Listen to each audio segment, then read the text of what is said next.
Going on, everyone? John Matrix here. Hope you're all having yourselves a wonderful day wherever you're at. And if you're watching this, we're going to be jumping into the SCP universe here today with the Vulcan. This is a requested video by one of my YouTube members. We're going to be checking out SCP-1427 Extinguishing Stele. I'm not sure if I'm pronouncing that correct. S-T-E-L-E. Yeah, Keter EK class scenario SCP. Again, this is by the Vulcan. Links will be down below in the description, as always, to the original video without my commentary and reaction into the Vulcan's channel. So please do me a favor, if you enjoy this video as we go through it, be sure to click those links down in the description, go over to the Vulcan's channel, give this video of his a like, check out his content, look around his channel. If he's got content that you like, be sure to hit that sub button, show the man some love, check out his Patreon, all that kind of stuff. If you want to take your support for him to the next level. If you enjoy this video of mine with my commentary and reaction, do consider leaving a like and a sub. It helps me and the channel grow.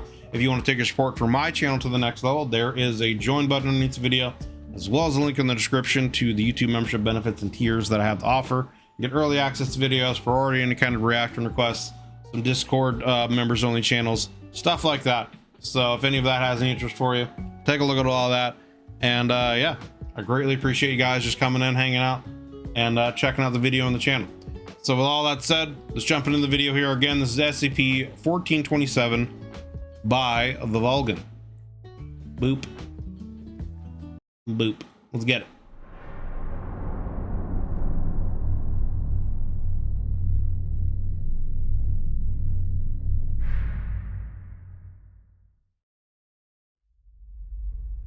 Good afternoon, everyone. My name is Dr. Miller, and the SCP we're going to be looking at today is SCP-1427. Object Class: Keter. Special Containment Procedures. Also we got the little spoopy Halloween thing going on here. I wonder if this is a Halloween themed one. SCP-1427 is to be contained on site at the Runyang Containment Operations Center, RCOC, operated by... Is this quiet for you guys on YouTube? Is this a little quiet for you? It feels like it's a little quiet for me. Let me boost this up just a tad bit here. See if that helps. I have the volume all the way up here, but it still seems a little quiet. Anyway, let's see how this works. By the Foundation in partnership with the Korean People's Army, KPA. Sounds good to you? Okay. Due to the artifact's effects, Foundation personnel are not to enter the DPRK, approach to within 130 kilometers of the SCP-1427 exclusion zone, or attempt to interact daily with the object itself. Foundation personnel are to provide remote support to on-site DPRK personnel. Under no circumstances are Foundation personnel to attempt to dissuade KPA containment staff from incorrect or unusual beliefs concerning the nature of their duties at the RCOC or the nature of their national government. Interesting. As authoritarian, submissive personality traits provide conditional immunity to the signal broadcast by the artifact, Foundation personnel assigned to off-site monitoring must meet the following psychological testing criteria. Standardized Milgram Compliance Panel greater than 71, IP Openness Panel less than 39, RWA Authoritarian Submission Panel greater than 17, and RWA Conventionality Panel greater than 31. Whatever all that means. Only 3 national governments possess citizens with conditioning suitable for containment of SCP-1427. The Republic of Turkmenistan, the Republic of the Union of Myanmar, and the Democratic People's Republic of Korea, or DPRK for short. Of the 3 suitable containment areas, political issues render North Korea the only government suitable for long-term containment. Interesting. Accordingly, embedded Foundation affiliates in UN Security Council member states shall take no action tending to destabilize the DPRK, promote democratization, or permit the entry of psychologically unsuitable foreigners into the 600-meter red zone surrounding the Runyang complex. In the event of democratization, destabilization, or nuclear war, Foundation intergovernmental liaisons shall attempt to transfer the object to a designated secondary containment site. In the event Okay. that no secondary containment sites are available, the primary containment site and its surrounding environment are to be thermally sterilized using non-nuclear force, without regard. So, I have no real idea what this SCP is, but it seems like if it's near a population of people that have not been, I guess, indoctrinated, I don't know if that's the right word or terminology to use, to like some kind of authoritarian government, then this will have some kind of really nasty effects on people. But for whatever reason, if the population has been, again, indoctrinated, whatever you want to call it, to living under some kind of authoritarian rule, then it has no effect on them, or at least very little.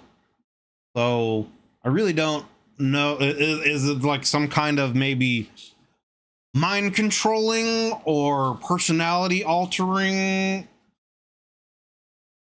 SCP that messes with people's minds or gets them to do things? But if they're, again, used to being under some sort of authoritarian rule, it has no effect on them? I don't know. Interesting. To the risk of civilian casualties. Using presently available techniques, thermal. I mean, hey, you know, it's a good thing this isn't in the Helldivers 2 universe, because that wouldn't fly at all. They would have to go in there and serve all kinds of democracy to them. You know what I'm saying? Like, and who knows what would happen at that point. Sterilization of Pyongyang and surrounding environs bears a 91% chance of containment failure. Interesting. Catastrophic containment failure is predicted to constitute an EK class event, resulting in the extinguishment of all human consciousness within approximately 215 days. Fire up SCP-2000.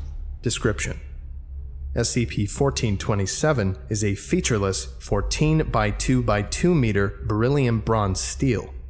Though originally recovered in an inactive state, the artifact presently produces a directional electromagnetic pulse every 7 nanoseconds. Jeez. Disrupting or jamming the pulse reduces but does not eliminate the artifact's primary effects.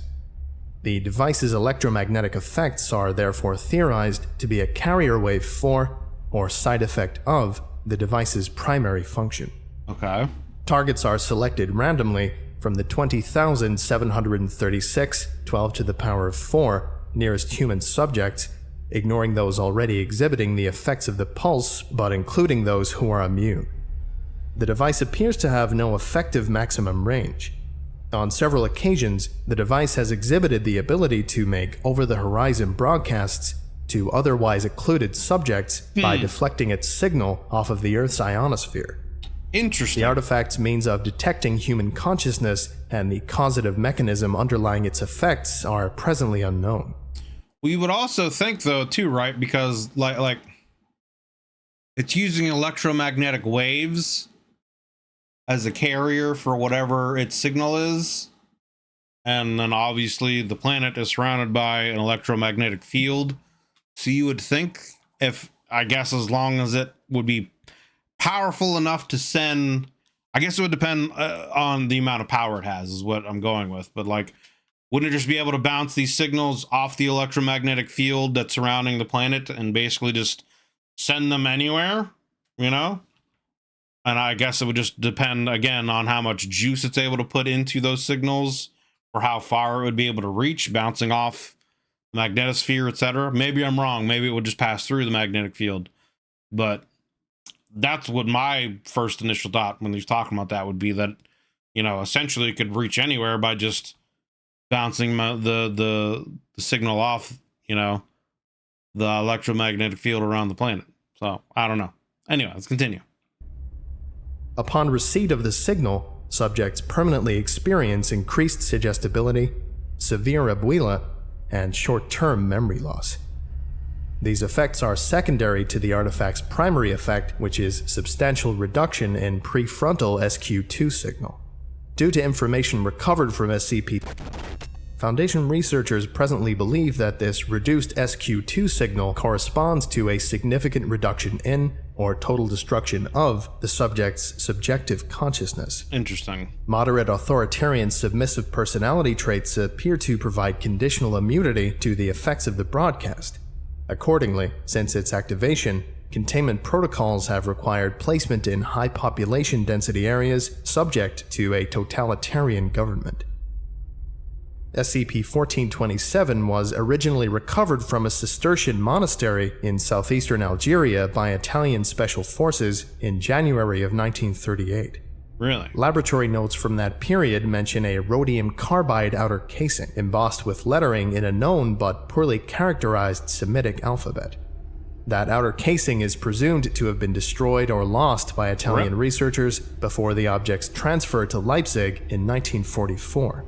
Between 1938 and 1944, the governments of Germany and Italy attempted to activate the artifact, both without success. In the immediate aftermath of World War II, the object was kept in East German custody. The East German government took no recorded action with respect to the artifact. Interesting that it was found, during World War II, but it wasn't active back then. In 1947, the East German government transferred SCP-1427 to Soviet control, who moved it to Kishtim, Chelyabinsk Oblast, USSR. In September of 1957, Soviet researchers intentionally activated SCP-1427. Though the artifact affected human targets in its immediate surroundings, then existing features of the Soviet government prevented the EK class and of human consciousness. After attempted nuclear sterilization of the affected area, the Soviet government contacted the Foundation through intergovernmental liaisons, and the artifact was transferred to Foundation custody at Site 67, southwest of Cherniv, Ukraine. Since initial containment, the artifact has only been transferred once. In 1986, due to predicted instability in the Soviet government, the artifact was transferred to the Democratic People's Republic of Korea. Shortly thereafter, the Foundation commenced construction of the Rungyang containment facility, where the object has been stored since its completion in 1988. Okay. Addenda. SCP-1427. So it's some kind of device that alters the human subconsciousness in some kind of way. I assume that that ends up having some kind of lethal effects, being that it'll create an EK class scenario that'll just wipe out humanity, right? But I guess I didn't really get into in detailed specifics of exactly what its primary effects were. It just said those were secondary effects, right? So I still wonder what exactly this thing does to people. 7 ETR-3 Ethics Committee Dissent. SCP-1427. On December 5th, 1991, a 9-member panel of the SCP Foundation Ethics Committee decided, after a 2-4-3 plurality vote, to actively support the government of the Democratic People's Republic of Korea, North Korea, in order to effectuate containment of SCP-1427. In summary, the deciding plurality found the following points in favor of limited stabilization and support. Instability and increasing political openness may soon render the USSR unsuitable for containment of SCP-1427. In the event of political instability in North Korea, the device may be safely transferred to the custody of the People's Republic of China or Indonesia. North Korea's closed borders limit the risk of exposing foreigners, and due to limited trade opportunities, Foundation affiliates and liaisons are better able to manipulate North Korean internal policy toward effective containment. Despite the clear benefits of the above, we dissent. Experimentation has demonstrated that SCP-1427 requires no more than 12 to the power of 4 psychologically suitable individuals in close proximity to the object in order to maintain seamless containment. With that in mind, Maintaining over 20 million individuals in a state of perpetual, involuntary totalitarian abjection is an unacceptable cost to impose on human subjects. While it is clear that in 1957, doing so was a necessary accession to certain facts on the ground, viz. Soviet failure to destroy the object outright, the Foundation has recruited 9,724 D-Class candidates since that date, or just under half of the population required to successfully contain the object. Though unclear in 1957, it is now scientifically demonstrated that totalitarian indoctrination may be recreated under laboratory conditions with relatively little sophisticated intervention by researchers. See Zimbardo P. on Obedience to Authority. Our failure to do so is an ethical failure of catastrophic proportions. I guess the question I have, right, is like at one point in time when they found it, it was off. And the Soviet Union eventually managed to turn it on. Isn't there just an off switch? And just turn it off again? It was off at one point in time. Like, it seems like, because it was also encased in something at one point in time. Seemingly, I guess, to protect people from its effects. Whatever culture or group of people that initially found this, created this, whatever, managed to get it to shut down and then encase it in something. So, like, couldn't they just turn this off again and encase it in something again? You know what I'm saying? But, I mean, I guess who knows where this initially came from. It could have come from another world. You know, this is the SCP universe. It could have come from another world, another dimension, from space, aliens, you know, who knows? So, I mean, I don't know. But it seems like at some point in time, you know, humans were able to shut this off and encase it in something to protect them from it. You know what I'm saying? It's an interesting concept. They can create an authoritarian country in a bottle, so to speak, while they're keeping it in North Korea. Right. Probably just because it's already set up there, right? Like North Korea is already an authoritarian system, so they don't necessarily have to do anything more to it. And like they said, because of the limit and foreigners coming in there and limitations on trade, they don't necessarily have to worry about as much instability happening to break containment. I guess it's just more of a convenience thing than it is anything else. The majority opinion on this review declined to authorize experimentation into artificial totalitarianism on the necessary scale, citing both practical and ethical concerns. They believe that it would be unacceptable to create a totalitarian society in miniature to prevent the end of all mankind. But also, right, like, again, it's projecting electromagnetic waves. Couldn't they just put it in some kind of building that is completely shielding, absorbing these electromagnetic signals, right? Like, I guess they said at the beginning, right, like that they are able to block or jam a certain amount of the frequencies, but not all. But you would think that, right, like if you bury it deep enough underground and there's enough concrete and earth around it, that there's no way signals are getting out. You know what I'm saying? So I don't know. You would think that they would be able to at least, you know, bury it underground deep enough to where it wouldn't be able to affect people. But maybe it's still able to get out somehow, you know? Maybe there's some kind of electromagnetic waves that are unknown that are able to penetrate through things, or who knows, you know what I'm saying? Something the Foundation is actually preventing North Korea from democratizing now.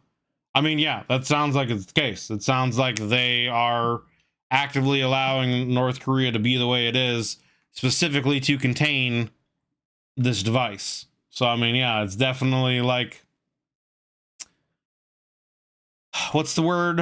I forget the word, but essentially, I guess making a deal with the devil kind of a situation. That's not the original, like, phrase or terminology that I was looking for, but, you know, committing a lesser sin to prevent a greater sin kind of a situation, I guess. But in order to avoid creating an ethical disaster in miniature, we have authorized one writ large: totalitarianism, which selects individuals by a birthright lottery and not by any particular antisocial acts. As recent events in the USSR and elsewhere have demonstrated, totalitarian dictatorship is not a necessary feature of society. It is a phase of development which occurred and will someday pass, and that is not the Foundation's right, nor even its duty, to permanently arrest the development of the North Korean people for some greater good, no matter how great that good may be. Sounds like they're getting into a little bit of like Star Trek Prime Directive here, where, you know, we don't have the power or authority to mess with their culture because reasons. Even if we don't agree with it, and even if it's harmful, you know, that kind of a thing. I don't know. Again, I kind of agree that it sounds a little fishy, but I feel like it's just more of them saying that as a means of convenience, right? Like, it's just convenient that it's kept there in North Korea because of this. The majority are demonstrably correct that taking appropriate action to contain SCP-1427 would involve extraordinary moral compromises by the Foundation, whereas mere abdication of our responsibility shares this ethical burden with all humanity and the North Korean leadership. But when we signed our recruiting paperwork, we consented to bear that burden. To do what must be done for the greater good, no matter the cost. That we now impose this burden on the people of North Korea, rather than shouldering it ourselves, is an unacceptable abdication of our responsibilities as Foundation employees. For the foregoing reasons, we, the undersigned, dissent, reserving the right to appeal this decision to the O5 Council. SCP-1427, ACR-2. Summary: Archaeological Report, SCP-1427. My point is, it almost seems you just set up lab-made authoritarian society instead of continuing to force North Korea to stay the way it is. I just think it's because it's a thing of convenience. It's already there. They already have it set up. You know,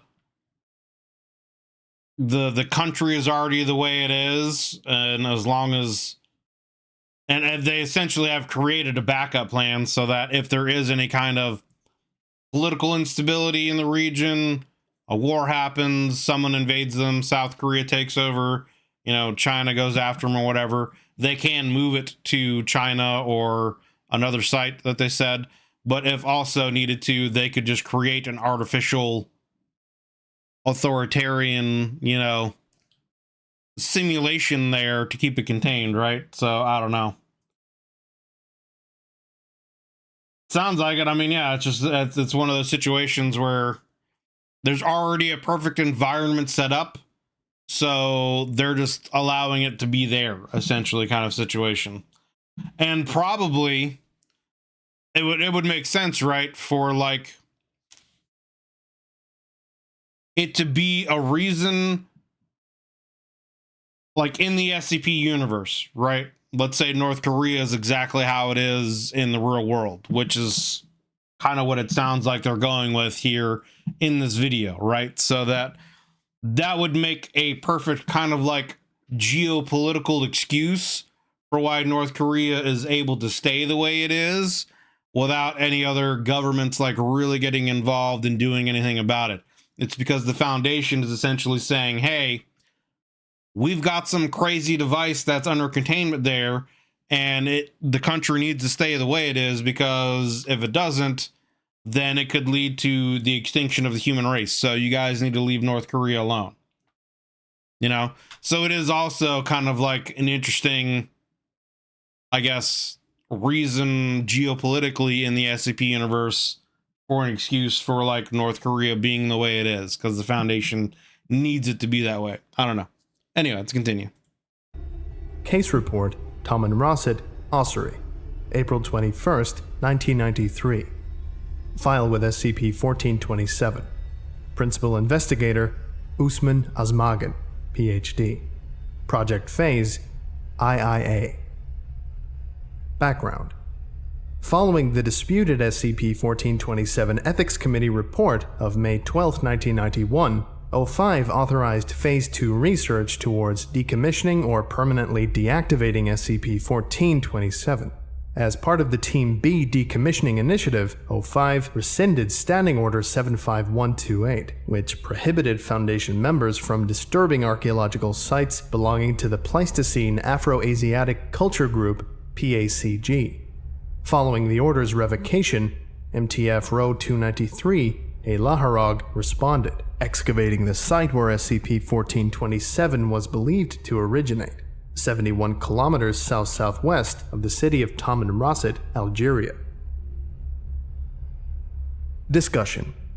Originally discovered by Aerial Radiographic Survey in 1967, the Tamanrasset ossuary was catalogued and monitored as a PACG archaeological anomaly and assigned low containment priority due to its minimal consensus risk. Upon arrival at the site in February of 1992, Row 293 found the site substantially undisturbed and the radiological hazard intact. Deep soil strata analysis discovered high levels of trinitite, PD-107, U-233, U-235, Pu-239, and radioactive decay products consistent with an incomplete fission event roughly 70,000 years prior to the site's discovery. So essentially it sounds like someone tried to nuke this thing back in the day too. Interesting. That's interesting, because that also gets in, I guess, to lore with the fact that humanity's been reset a bunch of different times, you know, potentially in the SCP universe. So at one point in time, this device was probably discovered by humanity at some point in time, and 70,000 years ago, they tried to nuke it, couldn't destroy it, just like the Soviets did.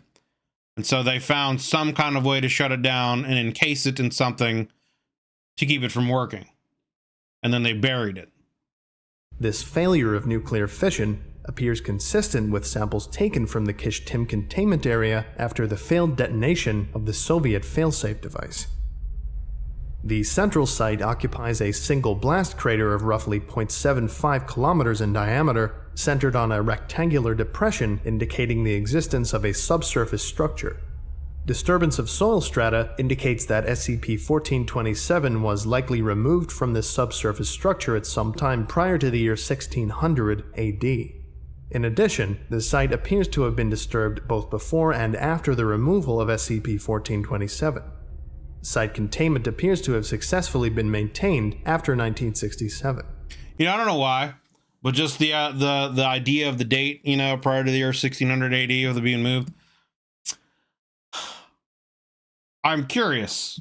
Has there been an SCP article written that goes into the Ark of the Covenant as an SCP device? You know, I don't know. It just that date made me like think that could this device in some way be like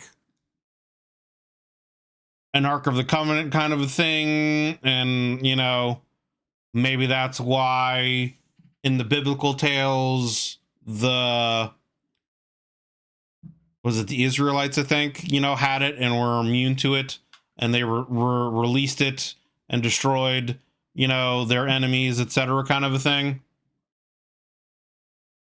So, I don't know. This made me kind of think, like, is that why this was uncovered at some point in time prior to the year 1600?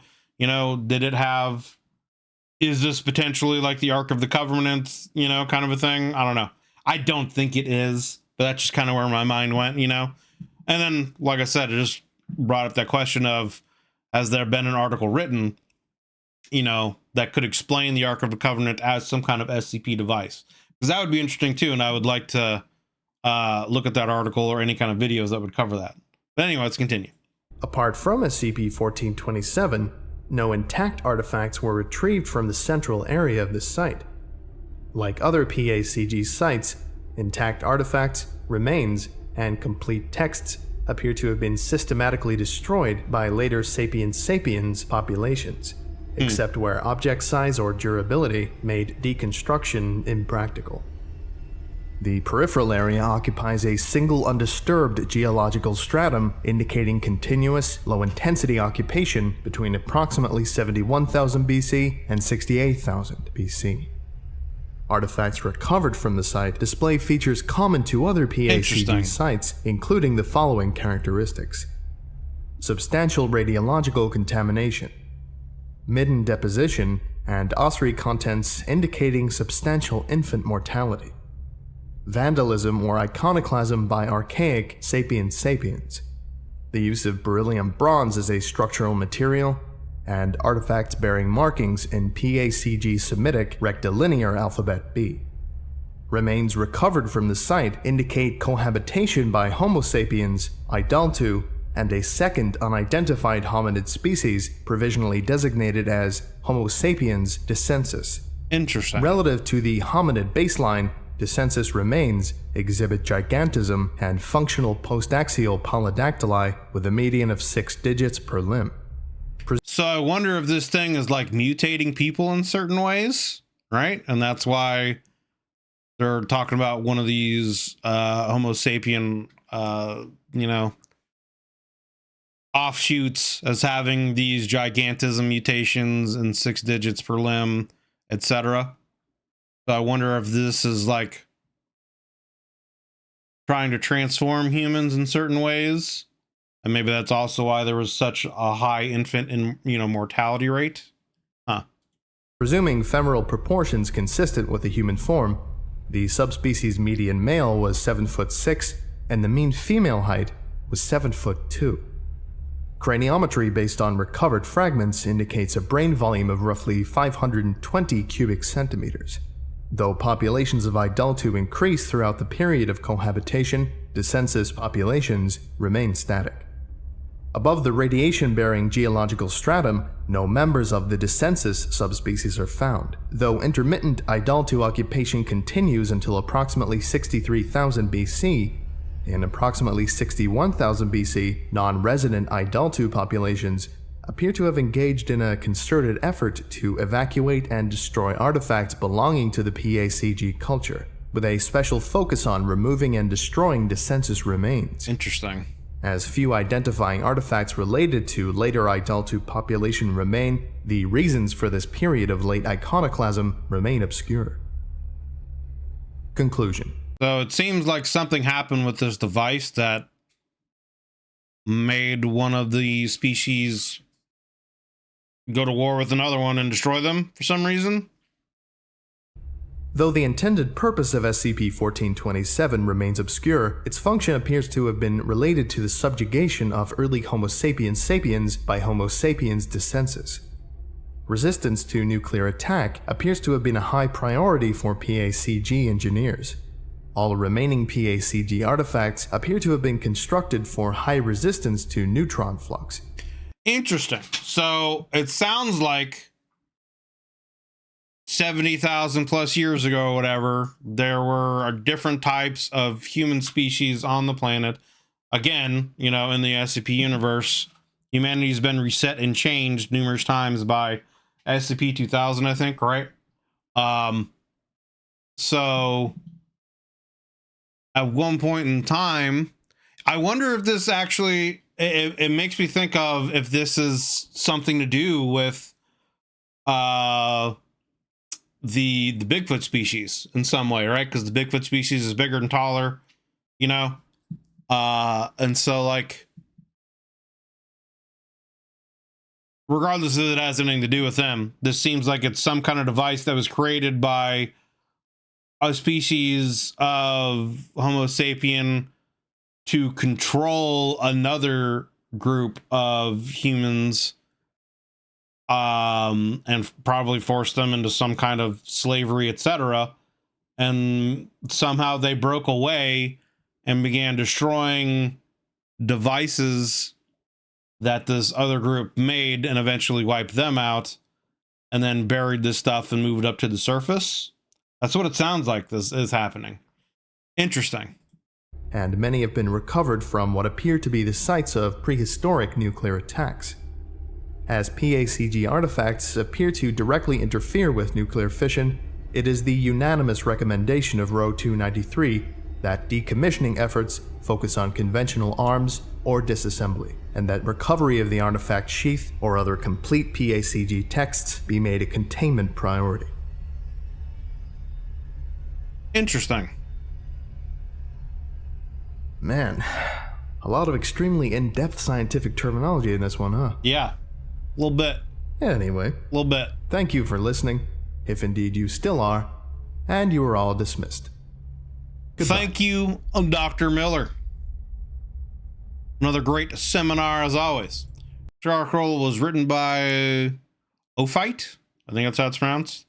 10th July 2012. A link in description. So yeah, there we go. That was SCP-1427. Extinguishing Stele. Again, I'm sure I'm pronouncing that incorrectly. STELE. Getter EK class scenario SCP by the Vulcan. Links, as always, like I said, down below in the description to the original video without my commentary and reaction, and to the Vulcan's channel. So please do me a favor, if you enjoyed this, be sure to go over there, give this video a like, check out his channel. If you enjoy the content that he makes, and he makes a lot of great content for the SCP universe, be sure to hit that sub button on his channel. Check out his Patreon. He's got, you know, all kinds of ways to support him if you want to take your support that extra smile. Interesting article, you know, kind of a fascinating idea of, again, an ancient civilization of some kind of humanoid, you know, species, or actually several species, potentially going to war with each other. One side created some kind of essentially like seemingly mind control device that is able to disrupt and shield from nuclear explosions, and it creates some kind of electromagnetic waves that essentially mind control people, is what it seems like. So, and as the story tells, you know, eventually this other humanoid species broke away, starts destroying these artifacts, and eventually buries them, and the second Homo sapien descensus, I think is what it was called, eventually get wiped out. So it's an interesting tale of, you know, two different kinds of humanoid species in ancient times, essentially going to war with each other, and this is an artifact left over from that war that we're now having to deal with today. Obviously at some point in time it was off and had been turned on, so it seems like they could just turn it off again, and again could also just be buried deep underground so it wouldn't affect people. But I guess, you know, the Foundation's happy to just leave it where it is in North Korea so they can experiment on it. Seems a little strange, you know, and definitely a strange ruling by the ethics committee kind of a situation, you know. But it also kind of on almost like a meta level, you know, this story kind of goes into confirming, you know, that humanity has been reset numerous times, and SCP-2000 has changed what humanity is and what humanity looks like throughout the various, you know, K-class scenarios, etc., that have happened, you know. So again, it kind of also has a meta commentary on, like, you know, even throughout ancient history and throughout different variations of humanity, you know, we're still fighting each other kind of a situation. So, but a great tale, interesting story. So again, SCP-1427. Yeah, thanks for watching, guys. Hope you enjoyed it. If you enjoyed this video of mine, you know, consider leaving a like and a sub, as it helps me and the channel grow. It lets the YouTube algorithm gods know that you enjoy this kind of content and you want to see some more. If you would like to take your support for the channel to the next level, there is a join button underneath the video, as well as a link in the description to the YouTube membership benefits that I offer. You can get early access to videos, priority and reaction requests, access to members only Discord channels, stuff like that. And I plan to add more, some more community based stuff, movie nights, etc. So if any of that has the interest for you, you know, check it out if you want to take your sport to the next level. Regardless, thank you guys very much for watching the video here to the end. If you're still here, I greatly appreciate you taking the time out of your day, watch the video all the way through. It means a lot. So yeah, thank you guys very much for watching. Hope you're having a great day. We'll see you on the next one.